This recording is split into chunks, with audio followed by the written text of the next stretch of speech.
Inicio comentándoles que una jueza dejó en libertad a familiares del expresidente Francisco Flores y otros 8 acusados en el caso CEL-ENEL.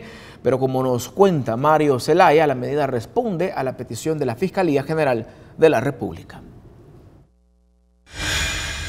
La Fiscalía solicitó que se eliminara de forma irrevocable la acción civil por el delito de complicidad necesaria contra 9 involucrados en el caso CEL-ENEL por la supuesta privatización encubierta durante la administración del expresidente Francisco Flores Pérez, pese a que la misma Fiscalía la que determinó que las irregularidades en el contrato con la empresa italiana hicieron perder al Estado salvadoreño más de $2.000 millones.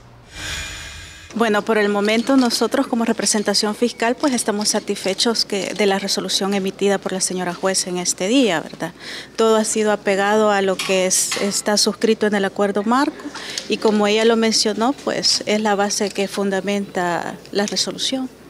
De acuerdo con la defensa, se tuvo que valorar el acuerdo marco firmado por la Fiscalía en representación del Estado salvadoreño y la empresa italiana Enel Green Power en Estados Unidos a finales de 2014, con el que acordaron desistir de los juicios penales, civiles y arbitrajes por el control de la GEO. En el caso concreto, el juzgado séptimo de instrucción, que es el otro grupo de personas, sí determinó únicamente extinción de la acción civil para Enel Green Power S.p.A., Enel Green Power El Salvador y para el representante en aquella época de Enel, más no así para las demás personas naturales que elevó el auto a juicio, a apertura a juicio. El planteamiento de la CEL fue dejar exonerados a los empleados de Enel y no el resto de acusados. La apreciación de la defensa difiere. La representación fiscal, como la defensa obviamente, está solicitando que se extinga la acción civil para todos los imputados y para las sociedades, de acuerdo específicamente al acuerdo marco que se celebró en Washington entre CEL, INE, el Estado de El Salvador y Enel. En el año 2013, la Fiscalía presentó la acusación penal contra 19 exfuncionarios por el delito de peculado, es decir, que hurtaron fondos del Estado aprovechándose de su cargo público. A varios imputados se les embargó sus bienes, entre ellos Guillermo Solván y Miguel Lacayo, hasta por casi $38 millones a cada uno.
Y en vista de la resolución emitida por el Juzgado Séptimo de Paz que deja sin responsabilidad civil a los imputados del caso CEL-ENEL, representantes de organizaciones sociales criticaron el papel del Ministerio Público. Luisa Moncada con la información. Tanto OISD como el Instituto de Estudios Jurídicos de El Salvador acusan al fiscal general de la República de incumplir el artículo 193 y 235 de la Constitución de la República, referidos a la función de su cargo y la defensa a la libertad de expresión. Esto luego de que se conociera la resolución emitida por el Juzgado Séptimo de Paz que deja sin responsabilidad civil a los imputados del caso CEL-ENEL. Promover de oficio o a petición de parte la acción de la justicia en defensa de la legalidad. ¿Por qué traigo a cuento esto? Porque simple y sencillamente, cuando la querella le solicita que se cambie la tipificación del delito por lavado de dinero, ¿cierto? Sí. ¿Qué hace el señor fiscal? Vuelvo a lo dicho antes, se pierden las pruebas. Vuelvo a lo dicho antes, se retira un reporte de operaciones sospechosas. Omar Pastor también se pronunció sobre la petición hecha por el juez séptimo de instrucción de investigar al expresidente Flores y a su exministro de Hacienda, Juan José Dabú, por supuestamente conocer el plan para vender la GEO. Para que quede claro que es una persona correcta y que lo que está haciendo es lo más indicado. ¿Quién es? Es que don Francisco Flores no podía haber cometido tantas desviaciones, vamos a llamarlas así, tantas desviaciones si no era con la colaboración de sus más cercanos. Y de los más cercanos que tenían eran los personajes que usted me ha mencionado. Y por ello es que el doctor García Argüello ha planteado la petición de que también se lleven a juicio. Ambas instituciones piden tanto a la Asamblea Legislativa como a la Sala de lo Constitucional que reaccionen ante las peticiones hechas por la sociedad civil de separar al fiscal Luis Martínez de las investigaciones que involucren al expresidente Francisco Flores Pérez por supuestamente tener conflicto de intereses con el acusado. También por el débil papel de la Fiscalía que ha demostrado durante su gestión en la investigación de casos por corrupción.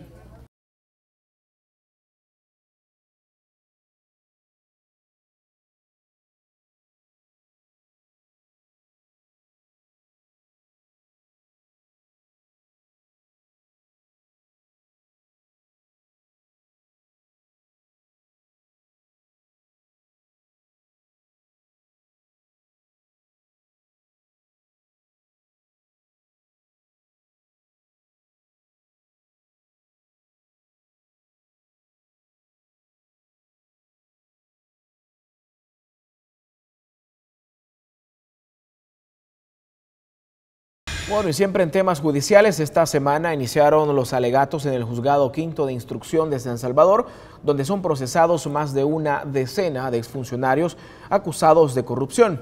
Ellos han sido imputados por los 5 delitos supuestamente cometidos en la segunda fase de construcción del Boulevard Diego de Holguín, hoy como Monseñor Romero. Entre los presuntos implicados figuran los extitulares del Ministerio de Obras Públicas. Y ellos lo que están fundamentando es su tesis, miren, se elaboraron documentos para poder favorecer al socio, dando la suspensión del contrato y dando lugar al arbitraje, y eso lo han calificado como delitos de falsedad, de estafa y de peculado.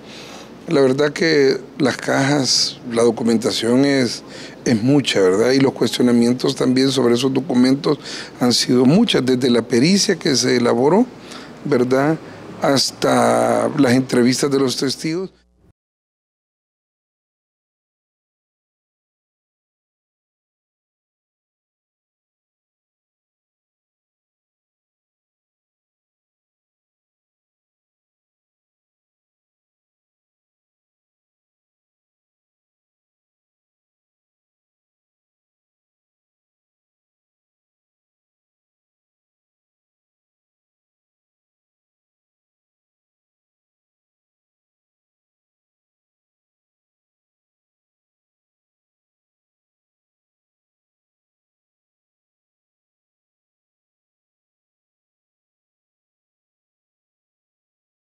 Y en más información, comunicadores y representantes de organizaciones de la sociedad civil exigieron al órgano judicial agilidad en la demanda presentada en contra de la Ley de Telecomunicaciones por considerarla excluyente.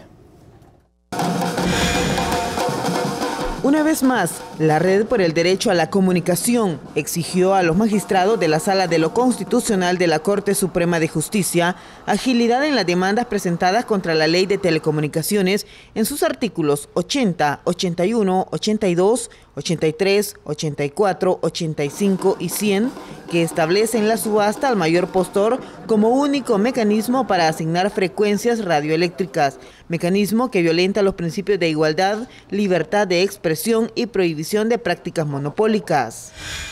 Por lo tanto, la petición es más bien de que se pueda agilizar esta resolución, esta sentencia que estamos esperando para poder continuar, creemos nosotros, en el país con un debate de la comunicación, de la necesidad de que se pueda hacer un sistema de medios más plurales y diversos donde se reconozcan los medios públicos y los medios comunitarios.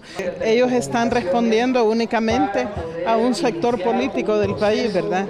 Consideramos que es fundamental en el mismo proceso de democratización y de construcción de una cultura de paz que se democratice la palabra. Sabemos que este es un tema delicado, estamos hablando de tocar el poder.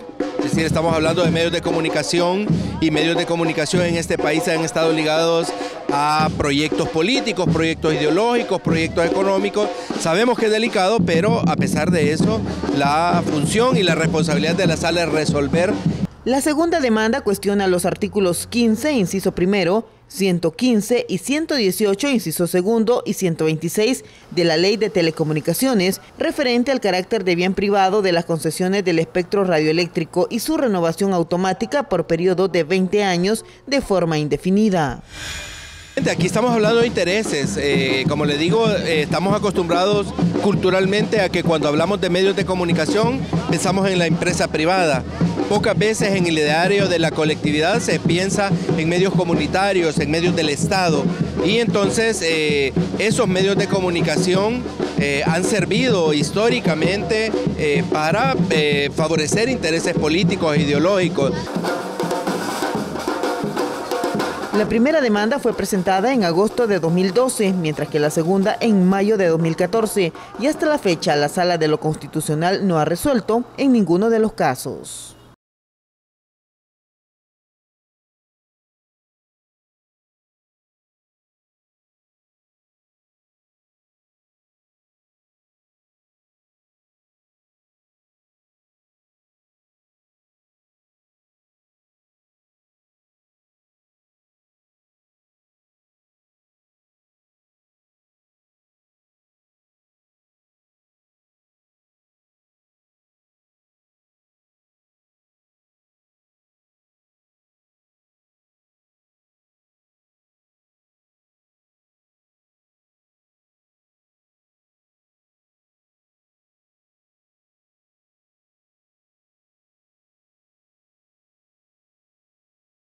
Y continuamos con más información de carácter económico, y es que miembros del Instituto de Estudios Jurídicos de El Salvador pidieron a los empresarios que buscan la manera de evadir al fisco que se pongan al día con el Ministerio de Hacienda. Además, urgieron al presidente de la República poner en práctica mecanismos estatales para evitar que más empresarios irresponsables dejen de pagar al Estado salvadoreño lo que les corresponde por ley. ¿Y la evasión de impuestos qué? Y los medios no me han dicho nada. Sería bueno que empiecen los medios a hablar de esos 1.500 millones a 2.000 de evasión de impuestos. Eso es grave. No necesitaríamos préstamos. Tranquilo estaría el frente con 2.000 millones de pesos trabajando.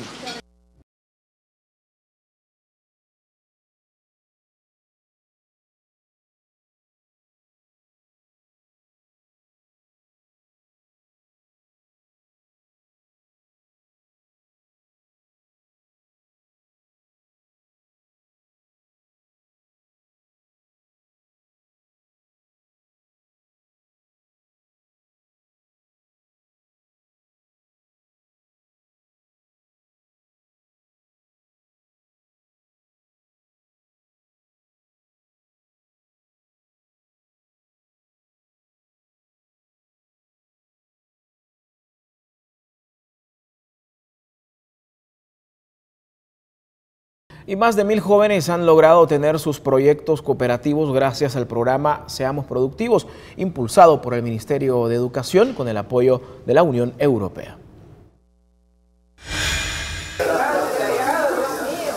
Hasta el departamento de Cuscatlán llegaron la viceministra de Ciencia y Tecnología del Ministerio de Educación junto al embajador de la Unión Europea a constatar el trabajo que realizan los jóvenes de la cooperativa Acodalis DRL y conocer el proceso de producción de los alimentos que distribuyen. Acodalis DRL es solo una de las muchas cooperativas que forman parte del programa Seamos Productivo, impulsado por el Ministerio de Educación con el apoyo de la Unión Europea. es que ellos lo llevan como asignatura dentro de su proceso de formación técnica. Es el programa Seamos Productivos, son 3 módulos que se les imparte en emprendedurismo cooperativo y asociativo, y así pues se les empieza a formar. Luego en la última etapa, pues los que deseen establecer una empresa, se les empieza a asesorar en la elaboración de su plan de negocios, y después se revisan esos planes de negocios, y aquellos que cumplen los estándares pasan a la siguiente etapa, que es el otorgamiento de capital semilla. El programa Seamos Productivos es una oportunidad de autoempleo a jóvenes que en todo el país finalizan el bachillerato técnico vocacional y los técnicos a nivel superior, permitiéndoles ser dueños de su propio negocio.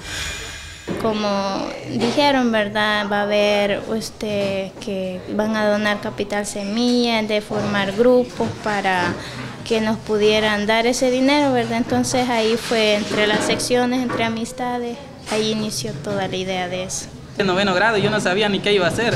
Comúnmente yo decía voy a ir a trabajar porque me querían mandar a estudiar contabilidad y a mí nunca me gustó eso. Entonces yo dije voy a ir a trabajar, me voy a meter a un taller. Pero ya cuando ya empezamos en el proyecto, que llegué a 3er año ya de bachillerato y me empezaron a comentar de los programas que habían, al principio me empezó a gustar más porque yo dije, ¿por qué no yo ser mi jefe? No tener un jefe que me esté hablando y gritándome. El proyecto no sería posible sin el apoyo de la Unión Europea, quienes brindan a los jóvenes el capital semilla para desarrollar sus emprendimientos. Para el proyecto Seamos Productivos hemos dedicado un total de 2 millones de euros.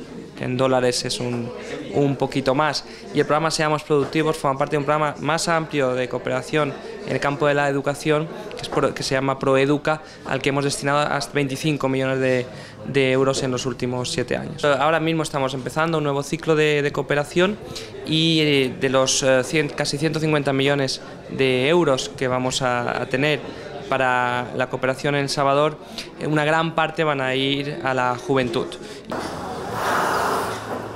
De 2011 a la fecha se han conformado 95 negocios cooperativos con los más de 30.000 jóvenes que han sido capacitados en cultura emprendedora. 86 de estos han sido apoyados con capital semilla proveniente de la Unión Europea. Al finalizar el año, el Ministerio de Educación prevé haber inaugurado 50 negocios más con jóvenes emprendedores.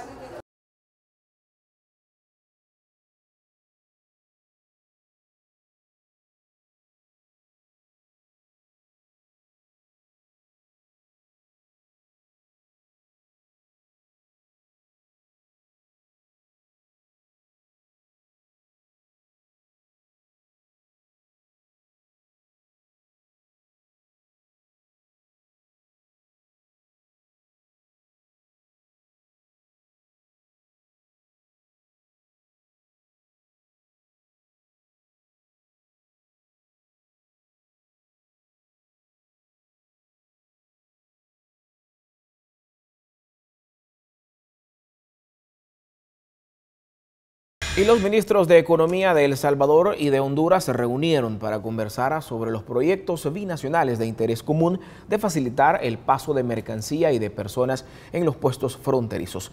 Alejandra Areníbar con el reporte.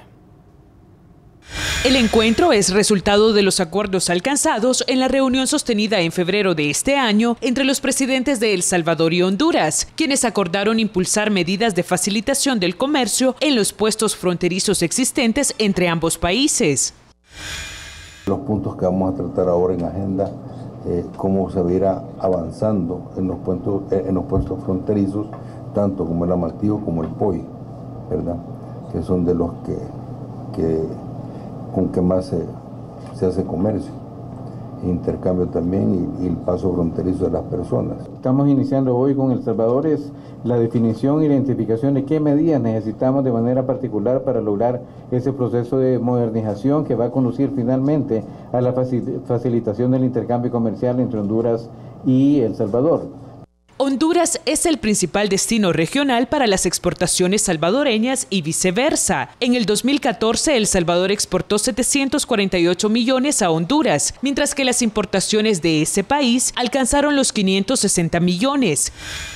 Vamos a identificar una hoja de ruta que nos va a marcar el día a día de cómo vamos a lograr esos grandes propósitos de facilitación del comercio, y finalmente vamos a identificar bajo qué instancias técnicas, bajo qué instancias ejecutivas y bajo qué instancias ministeriales iremos aprobando los productos que se vayan generando hasta que logremos implementarlos y tengamos ese beneficio de la facilitación del comercio, que es el gran propósito de esta reunión. Estaremos tratando de identificar y priorizar las medidas de facilitación de comercio de interés binacional, y lo más importante es conformación de los grupos de trabajo entre ambos países también, para definir los próximos pasos, la ruta de trabajo que tendremos. Los gobiernos del Triángulo Norte han suscrito con el gobierno de los Estados Unidos el Plan de Alianza para la Prosperidad del Triángulo Norte, iniciativa que busca generar condiciones de desarrollo en nuestros países y contribuir de esta manera a frenar la migración irregular hacia el país norteamericano.